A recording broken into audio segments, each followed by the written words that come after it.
तारीख के पन्नों में यूं तो बहुत सी दास्तानें दफन हैं, लेकिन आज हम जिस वाक़ये पर गौर करने वाले हैं ना, वो यकीनन रोंगटे खड़े कर देने वाला है। ये कहानी है मुकम्मल तवक्कुल की, यानी अल्लाह पर अटूट भरोसे की। ये दास्तान हमें बताती है कि कैसे हज़रत इब्राहीम अलैहिस्सलाम पर अल्लाह की बेशुमार रहमत नाजिल हुई और कैसे एक बेइंतहा मगरूर तानाशाह का घमंड हमेशा के लिए खाक में मिल गया। तो चलिए इस रूहानी सफ़र पर चलते हैं और देखते हैं कि जब अल्लाह की मदद साथ हो तो दुनिया की बड़ी से बड़ी ताकत भी कितनी बेबस हो जाती है। अब ज़रा इस खौफनाक मंजर को अपने जहन में लाइए। एक जालिम और निहायत ही क्रूर बादशाह नमरूद, जिसने एक ऐसी विशाल आग तैयार करवाई है जिसकी लपटें आसमान से बातें कर रही हैं। और उस भयंकर आग के सामने कौन खड़ा है? महज 16 साल के एक नौजवान, जी हाँ, हज़रत इब्राहीम अलैहिस्सलाम। एक तरफ एक तानाशाह की पूरी फौजी ताकत और उसका गुरूर था, और दूसरी तरफ एक अकेले नौजवान का अपने रब पर पक्का यकीन। ये कोई आम आग नहीं थी, और आगे जो होने वाला था वो पूरी इंसानियत के लिए एक ऐसी मिसाल बनने वाला था जिसे सदियों तक भुलाया नहीं जा सकता। और फिर हुआ वो चमत्कार, जब वो दहकती हुई आग एक खूबसूरत गुलशन यानी एक बगीचे में तब्दील हो गई। जैसे ही हज़रत इब्राहीम अलैहिस्सलाम को आग की तरफ फेंका गया, अल्लाह के हुक्म से फरिश्तों ने उन्हें फौरन अपने घेरे में ले लिया। यहाँ तक कि हज़रत जिब्रील अलैहिस्सलाम भी मदद के लिए हाजिर हुए और पूछा कि क्या कोई मदद चाहिए। लेकिन यहाँ हज़रत इब्राहीम का तवक्कुल देखिए। उन्होंने किसी भी फरिश्ते या मखलूक से मदद लेने से साफ इनकार कर दिया। उनका भरोसा सिर्फ और सिर्फ अल्लाह की ज़ात पर था। और फिर वो हुआ जिसने कुदरत के सारे नियम ही बदल कर रख दिए।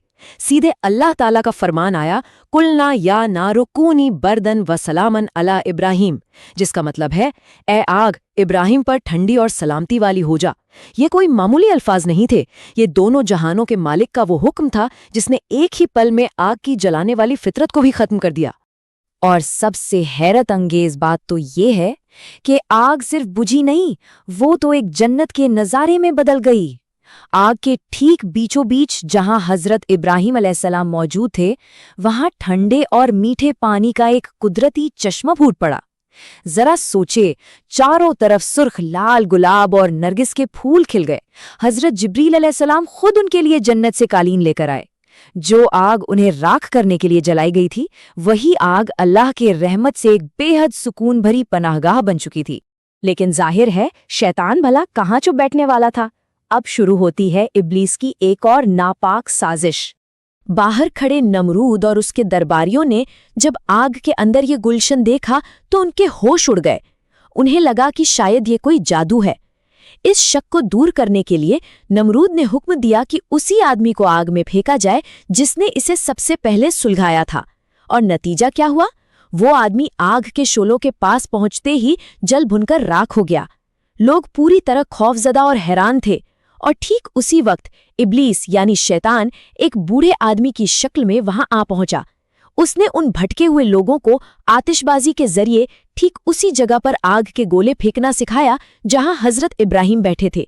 एक दिलचस्प बात बताऊं, शैतान ही वो पहला शख्स था जिसने दुनिया में ये 3 चीजें ईजाद की: इंसानी तस्वीरें बनाना, मंजनीक यानी गुलेल जैसी बड़ी मशीन बनाना और आतिशबाजी का इस्तेमाल करना।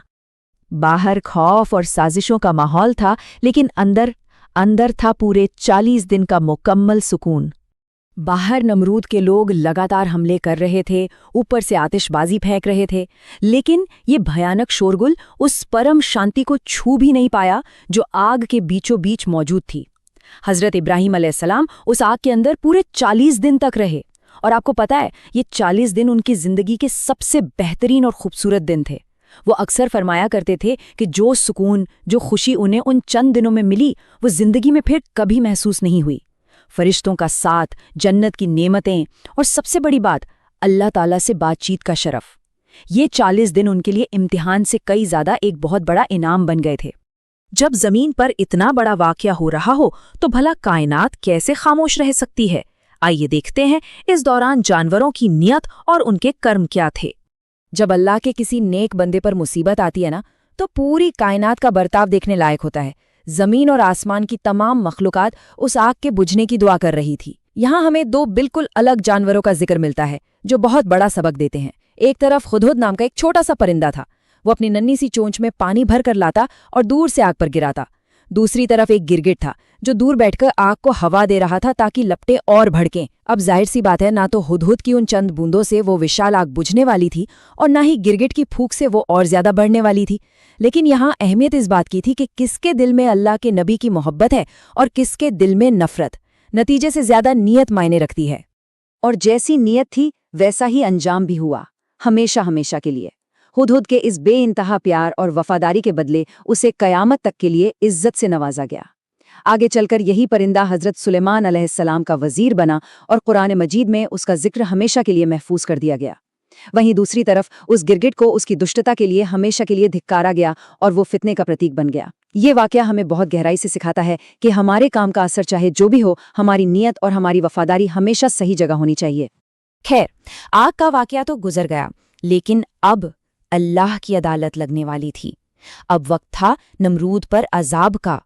आग से सही सलामत निकलने के बाद भी जब नमरूद और उसकी कौम ईमान नहीं लाई तो हजरत इब्राहीम अलैहिस्सलाम ने वहां से सीरिया की तरफ हिजरत कर ली। इधर नमरूद के घमंड का प्याला अब पूरी तरह भर चुका था। अल्लाह ने एक फरिश्ते को इंसानी शक्ल में उसके पास भेजा। उस फरिश्ते ने नमरूद को एक दो नहीं पूरे 3 बार मौका दिया कि वो अल्लाह पर ईमान ले आए और अपना गुरूर छोड़ दे। लेकिन खुद को खुदा समझने वाला वो बेवकूफ़ नमरूद हर बार इनकार करता रहा और फिर अल्लाह का अजाब नाजिल हुआ। कोई बहुत बड़ी इंसानी फौज नहीं भेजी गई, बल्कि मच्छरों की एक ऐसी विशाल फौज आसमान से उतरी कि उनकी तादाद से आसमान छुप गया। सूरज की रोशनी तक जमीन पर आना बंद हो गई। उन मच्छरों ने नमरूद के पूरे लश्कर पर हमला कर दिया और देखते ही देखते उनका सारा गोश्त खा गए और खून पी गए। मैदान में महज हड्डियां ही हड्डियां बाकी रह गईं। नमरूद अपनी आंखों के सामने अपनी उस ताकतवर फौज को मच्छरों के हाथों तबाह होते हुए देख रहा था, लेकिन कुछ कर नहीं सका। पर ठहरिए, नमरूद की सजा का असली और सबसे खौफनाक हिस्सा तो अभी बाकी था। अल्लाह की कुदरत देखिए, एक बेहद कमजोर और लंगड़ा सा मच्छर नमरूद की नाक के रास्ते सीधा उसके दिमाग में जा घुसा और फिर उस मच्छर ने नमरूद के मगज यानी उसके दिमाग को अंदर से खाना शुरू कर दिया। जो शख्स कल तक गुरूर में खुद को दुनिया का खुदा कहता था, वो आज एक छोटे से लंगड़े मच्छर के सामने पूरी तरह बेबस और लाचार जमीन पर पड़ा तड़प रहा था। मच्छर के दिमाग खाने की वजह से नमरूद को इतना भयानक दर्द होता था कि वो पागलों की तरह चीखने लगा। और सबसे हैरान करने वाली बात तो ये है कि उस दर्द से उसे राहत तभी मिलती थी जब उसके सर पर जोर जोर से डंडे या जूते मारे जाते थे। जैसे ही सर पे डंडा पड़ता, मच्छर अंदर काटना छोड़ देता। जरा इस अजाब की गहराई को समझिए। जो शख्स कल तक लोगों से सजदे करवाता था, आज दर्द से बचने के लिए अपने ही दरबारियों और नौकरों से अपने सर पर जूते और डंडे खा रहा था। जो उसे जितनी जोर से जूता मारता, वो नमरूद का उतना ही बड़ा हमदर्द कहलाता। इससे बड़ी जिल्लत और क्या हो सकती है। अब जरा इस नंबर पर गौर कीजिए, 400 साल। ये नंबर बहुत अहम है। नमरूद ने पूरी दुनिया पर तकरीबन 400 साल तक राज किया था। इन 400 सालों में उसने बेइंतहा ऐश व आराम की जिंदगी जी और अपने घमंड में अंधा रहा। और अल्लाह का इंसाफ देखिए, अगले पूरे 400 साल तक वो इसी तरह जलील और रुस्वा होकर अपने ही लोगों से जूते और डंडे खाता रहा। जितने दिन उसका तकब्बुर और गुरूर चला, ठीक उतने ही दिन उसकी सजा और जिल्लत भी चली। हिसाब बिल्कुल बराबर। इस जालिम तानाशाह के पतन का ये पूरा सफर हमें बहुत कुछ सोचने पर मजबूर कर देता है। पहले दिन फरिश्ते की 3 चेतावनियों को उसने अपने अहंकार में ठुकरा दिया। अगले ही दिन मच्छरों की एक फौज ने उसकी उस शाही सेना को मटिया-मेट कर दिया जिस पर उसे इतना नाज था। तीसरे दिन एक मामूली सा लंगड़ा मच्छर उसके दिमाग में घुस गया और फिर 400 सालों तक दर्दनाक और अपमानजनक पिटाई खाने के बाद इस जालिम के शासन का और उसकी जिंदगी का बेहद खौफनाक अंत हुआ। ये सिर्फ एक राजा की मौत का इतिहास नहीं है, बल्कि दुनिया के हर अहंकारी इंसान के लिए एक बहुत बड़ी चेतावनी है। तो इस पूरी रूहानी दास्तान से हम आखिर क्या सबक लेकर जाते हैं? यही ना कि ये दुनियावी ताकत, ये शोहरत, ये गुरूर सब सिर्फ एक धोखा है। जब दिल में हज़रत इब्राहीम अलैहिस्सलाम जैसा तवक्कुल हो, अल्लाह पर मुकम्मल यकीन हो, तो अल्लाह की रहमत दहकती हुई आग को भी जन्नत का बाग बना देती है। और जब कोई नमरूद की तरह घमंड में अंधा हो जाता है, तो कुदरत को कोई बड़ी फौज नहीं चाहिए होती, एक मामूली सा मच्छर भी उसे सदियों तक जलील करने के लिए काफ़ी होता है। तो बस एक सवाल के साथ आपको छोड़े जाते हैं کیا آج کے اس مشکل اور بھاگ دوڑ بھرے دور میں ہم اپنے دلوں میں حضرت ابراہیم علیہ السلام جیسا پکا توکل اور یقین قائم کر سکتے ہیں؟ سوچیے گا ضرور۔